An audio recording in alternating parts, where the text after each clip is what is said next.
Bonjour et bienvenue à tous, chers amis. Je suis ravie de vous retrouver aujourd'hui pour développer davantage la thématique des enfants indigos. Nous allons explorer les intrications de leur mission d'âme et les facettes de leur personnalité. Nous aborderons les questions suivantes. Quels sont les aspects dominants de leur caractère et comment se démarquent-ils des enfants traditionnels?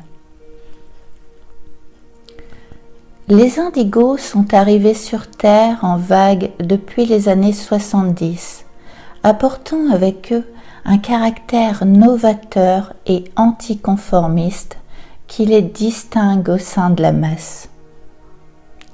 Ils incarnent la première vague d'une conscience nouvelle, appelée à conduire l'humanité vers une ère ascendante.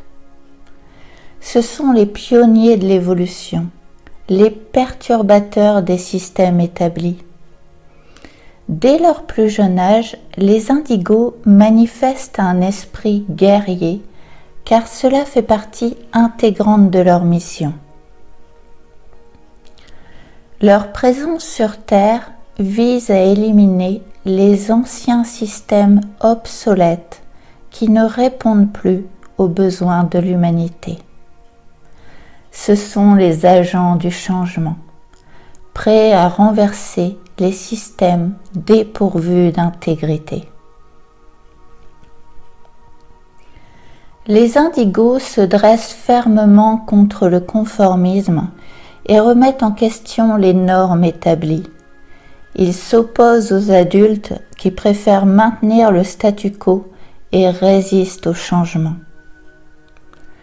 Parfois reconnus comme hautement doués intellectuellement, HPI, mais plus souvent diagnostiqués avec des troubles du spectre de l'autisme, tels que le syndrome d'Asperger ou le TDAH, ces enfants peuvent être amenés à prendre des médicaments. Cependant, cela peut étouffer leur belle sensibilité ainsi que leurs dons spirituels liés à leur aura indigo. Cette teinte caractéristique du 6e chakra est associée à des capacités telles que la clairvoyance, la perception de l'énergie, des visions et des esprits. De nombreux enfants indigos possèdent en effet ces facultés extrasensorielles. Les indigos sont aussi connus pour leur intégrité et leur aversion envers les mensonges. Leur capacité à lire les énergies et à détecter les émotions des autres leur permet de repérer les mensonges, la condescendance et les manipulations, un peu comme un chien qui détecte la peur. Leur objectif commun est de nous mener vers un nouveau monde où l'intégrité règne en maître. Face à des situations dysfonctionnelles à la maison, à l'école ou au travail, ils se révèlent donc incapables de cacher leurs réactions. Vers la fin des années 80, le psychologue québécois Daniel Kemp a introduit le concept de l'enfant téflon, qui décrit parfaitement les caractéristiques psychologiques de ces enfants indigos qui bouleversent le monde conformiste. Ce terme désigne un enfant sur lequel rien ne semble coller, ni les punitions, ni la culpabilité, ni les compliments, ni les promesses, ni même la manipulation ou les récompenses.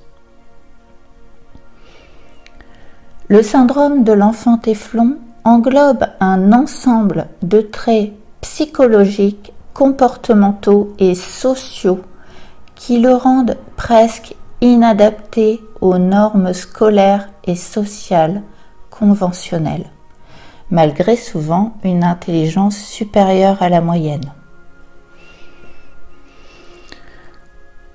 La différence fondamentale entre l'enfant téflon et les autres enfants réside dans son incapacité à s'adapter aux anciens cadres.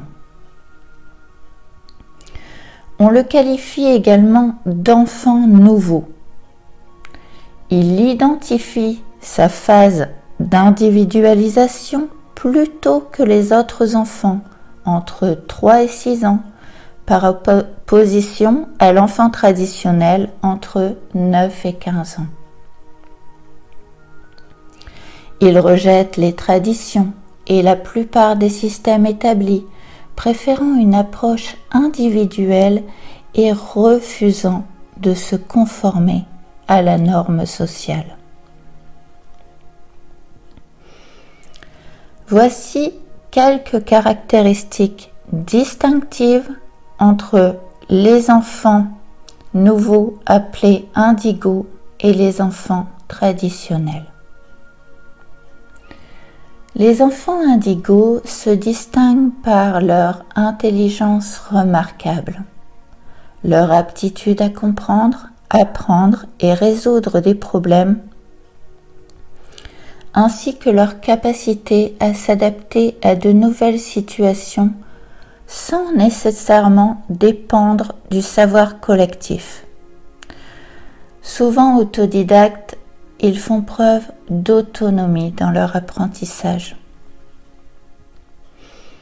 En revanche, les enfants traditionnels, bien qu'intellectuellement compétents, ont plutôt tendance à accumuler les connaissances transmises de génération en génération et à les mettre en application sans remettre en question leur bien fondé. Une distinction majeure entre les deux réside dans les objectifs de l'indigo qui recherche davantage le respect, tandis que l'enfant traditionnel cherche plutôt l'amour. Cette différence empêche l'indigo, de nature solitaire, de souffrir de dépendance affective, contrairement à l'enfant traditionnel plus grégaire. Les indigos privilégient aussi le naturel et l'authenticité, tandis que les enfants traditionnels ont tendance à se conformer à la norme sociale établie. Les nouveaux enfants ne ressentent pas de culpabilité et possèdent une grande force psychologique, alors que les enfants traditionnels peuvent éprouver des sentiments de culpabilité et sont plus enclins à être manipulables. Par ailleurs, les indigos recherchent la simplicité et valorisent la transparence comme une qualité essentielle, tandis que les enfants traditionnels tolèrent davantage le manque de simplicité, acceptent le manque de transparence et les faux-semblants comme une normalité, ce qui est complètement inadmissible pour un indigo. Enfin, une distinction fondamentale réside dans le fonctionnement des deux profils. L'un est axé sur l'être, tandis que l'autre est orienté vers le faire. L'indigo se concentre sur son existence et son évolution, tandis que l'enfant traditionnel met l'accent sur l'action. Pour illustrer cela, l'indigo se trouve dans l'être, alors il est centré sur sa nature intérieure, sur l'essence même de sa personne. Pour lui, ce qui prime sont les caractéristiques internes telles que sa personnalité, ses valeurs, son bien-être émotionnel et spirituel, ses motivations profondes. Par exemple, être heureux, compatissant, loyal. En revanche, l'enfant traditionnel se trouve dans le faire. Il se focalise sur les actions concrètes qu'il entreprend dans le monde extérieur. Son objectif est d'accomplir des tâches. Il est donc centré sur sa vie quotidienne, son travail, ses loisirs, ses responsabilités. L'être se concentre sur ce que nous sommes au plus profond de nous-mêmes, tandis que le faire se concentre sur nos actions et nos réalisations externes. Il est plus important de se focaliser sur l'être que sur le faire pour plusieurs raisons. Être centré sur l'être permet un épanouissement personnel plus profond et durable. Se concentrer sur ses valeurs, sa spiritualité, son bien-être émotionnel et son développement personnel peut conduire à une satisfaction plus profonde et à un sentiment de plénitude.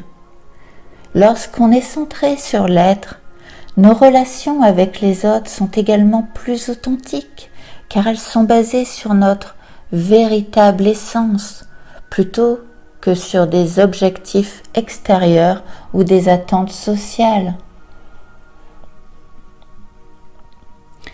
Être centré sur l'être favorise aussi la paix intérieure, l'harmonie avec l'univers et une croissance spirituelle continue et évolutive, plutôt que de se fixer des objectifs extérieurs ou des réalisations matérielles.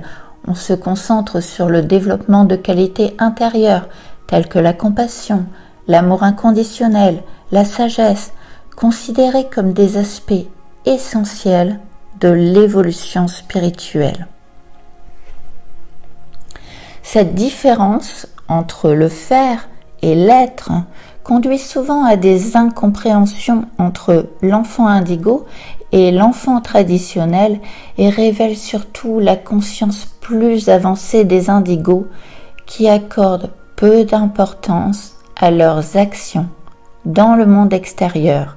Ils se concentrent davantage sur leur évolution interne qui aura un impact plus significatif sur la société. En conclusion, les enfants indigos représentent une évolution par rapport aux enfants traditionnels et leur nature complexe nécessite une réévaluation de nos approches éducatives et sociales afin de mieux les comprendre, car ils sont les enfants de la nouvelle conscience planétaire qui ouvre la voie à d'autres enfants nouveaux de plus en plus nombreux, les enfants cristal et dorés.